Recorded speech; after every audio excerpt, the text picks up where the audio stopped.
योग के विघ्न, उनसे बचने के उपाय, 7 धारणा, 8 ऐश्वर्य तथा योगी की मुक्ति। दत्तात्रेय जी कहते हैं, आत्म साक्षात्कार के समय योगी पुरुष के समक्ष जो विघ्न उपस्थित होते हैं उनको संक्षेप से वर्णन करता हूं, सुनो। उस समय वह सब सकाम कर्म करना चाहता है और मानवीय भोगों की अभिलाषा करता है। दान के उत्तमोत्तम फल, स्त्री, विद्या, माया, सोना चांदी आदि धन, सोने आदि के अतिरिक्त वैभव, स्वर्गलोक, देवत्व, इंद्रत्व, रसायन संग्रह, उसे बनाने की क्रियाएं, हवा में उड़ने की शक्ति, यज्ञ, जल और अग्नि में प्रवेश करना, श्राद्धों तथा समस्त दानों का फल तथा नियम, व्रत, इष्ट, पूर्त एवं देव पूजा आदि से मिलने वाले फलों की इच्छा करता है। जब चित्त की ऐसी अवस्था हो जाए तो योगी उसे कामनाओं की ओर से हटके परम ब्रह्म में चित्त लगाए। ऐसा करने पर उसे विघ्नों से छुटकारा मिल जाता है। इन विघ्नों पर विजय पा लेने के बाद योगी के सामने फिर दूसरे सात्विक, राजस और तामस विघ्न उपस्थित होते हैं।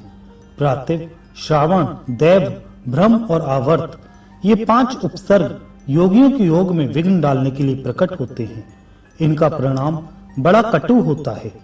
जब संपूर्ण वेदों के अर्थ, काव्य और शास्त्रों के अर्थ, संपूर्ण विद्याएं और शिल्प कला आदि अपने आप योगी की समझ में आ जाए तो पृथ्वा से संबंध रखने के कारण वह प्रातिभ उपसर्ग कहलाता है। जब योगी सहस्त्रों योजन दूर से भी संपूर्ण शब्दों को सुनने और उनके अभिप्राय को समझने लगता है, तब वह श्रवण शक्ति से संबंध रखने के कारण श्रावण उपसर्ग कहलाता है।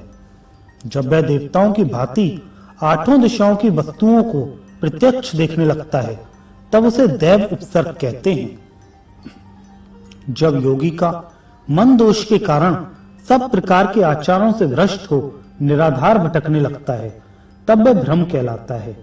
जल में उठती हुई भंवर की तरह जब ज्ञान का आवर्त सब ओर से व्याप्त होकर चित्त को नष्ट कर देता है, तब वह आवर्त नामक उपसर्ग कहलाता है। इस महाधीर उपसर्गों से योग का नाश हो जाने के कारण संपूर्ण योगी दैवतुल्य होकर भी बारंबार आवागमन के चक्र में घूमते हैं। इसलिए योगी पुरुष शुद्ध मनोमय उज्जवल केवल ओढ़कर परम ब्रह्म परमात्मा में मन को लगाकर सदा उन्हीं का चिंतन करे। पृथ्वी आदि 7 प्रकार की सूक्ष्म धारणाएं हैं जिन्हें योगी मस्तक में धारण करे। सबसे पहले पृथ्वी की धारणा है। उसे धारण करने से योगी को सुख प्राप्त होता है।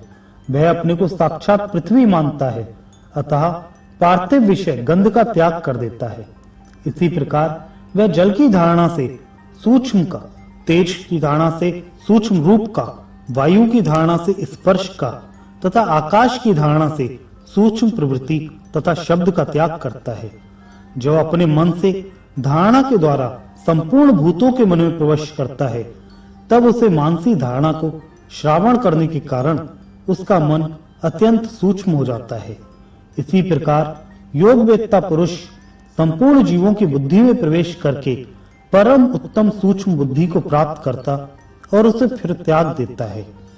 अलग जो योगी इन 7 सूक्ष्म धारणाओं का अनुभव करके उन्हें त्याग देता है, उसको इस संसार में फिर नहीं आना पड़ता। पुरुष क्रमशः इन 7 धारणाओं के सूक्ष्म रूप को देखे और त्याग करता जाए। ऐसा करने से वह परम सिद्धि को प्राप्त होता है। राजन, योगी पुरुष जिस भूत में राग करता है उसी में आसक्त होकर नष्ट हो जाता है। इसलिए इन समस्त सूक्ष्म भूतों को परस्पर संसक्त जानकर जो इन्हें त्याग देता है उसे परम पद की प्राप्ति होती है। 5 भूत और मन बुद्धि के इन 7 सूक्ष्म रूपों का विचार कर लेने पर उनके प्रति वैराग्य होता है, जो सदाप का ज्ञान रखने वाले पुरुष की मुक्ति का कारण बनता है। जो गंध आदि विषयों में आसक्त होता है उसका विनाश हो जाता है और उसे बारंबार संसार में जन्म लेना पड़ता है। योगी पुरुष इन 7 धारणाओं को जीत लेने के बाद यदि चाहे तो किसी भी सूक्ष्म भूत में लीन हो सकता है।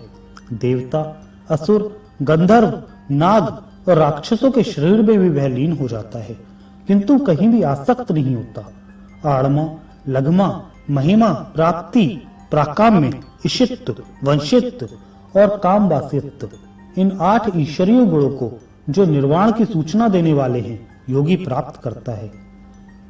सूक्ष्म से भी सूक्ष्म धारण करना अड़मा है और शीघ्र से शीघ्र कोई काम कर लेना लघमा नामक गुण है। सबके लिए पूजनीय हो जाना महिमा कहलाता है। जब कोई भी वस्तु अप्राप्य न रहे तो वह प्राप्ति नामक सिद्धि है। सर्वत्र व्यापक होने से योगी को प्राकाम्य नामक सिद्धि की प्राप्ति मानी जाती है। जब वह सब कुछ करने में समर्थ ईश्वर हो जाता है तो उसकी वह सिद्धि ईशित्व कहलाती है। सबको वश में कर लेने से वशित्व की सिद्धि होती है। वह योगी का 7वां गुण है, जिसके द्वारा इच्छा के अनुसार कहीं भी रहना आदि सब काम हो सके, उसका नाम कामवसत है। ये ईश्वर के साधनभूत 8 गुण हैं। मुक्त होने से उसका कभी जन्म नहीं होता, वह वृद्धि और नाश को भी प्राप्त नहीं होता। ना तो उसका क्षय होता है और न परिणाम। पृथ्वी आदि भूत समुदाय से ना तो वह काटा जाता है, ना भीग कर गलता है, न जलता है और न सूखता ही है। शब्द आदि विषय भी उसको लुभा नहीं सकते। उसके लिए शब्द आदि विषय है ही नहीं। ना तो वह उनका भोगता है और ना उनसे कोई संयोग होता है। जैसे अन्य खोटे द्रव्यों से मिला और खंड खंड हुआ स्वर्ण जब आग में तपाया जाता है तब उसका दोष जल जाता है और वह शुद्ध होकर अपने दूसरे टुकड़ों से मिलकर एक हो जाता है।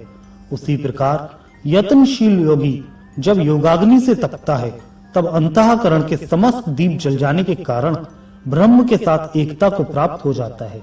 फिर वह किसी से पृथक नहीं रहता। जैसे आग में डाली हुई आग उसमें मिलकर एक हो जाती है, उसका वही नाम और वही स्वरूप हो जाता है। फिर उसको विशेष रूप से पृथक नहीं किया जा सकता। उसी प्रकार जिसके पाप दग्ध हो जाते हैं वह योगी परम ब्रह्म के साथ एकता को प्राप्त होने पर फिर कभी उससे पृथक नहीं होता। जैसे जल में डाला हुआ जल उसी के साथ मिलकर एक हो जाता है, उसी प्रकार योगी की आत्मा परमात्मा में मिलकर तदाकार हो जाता है।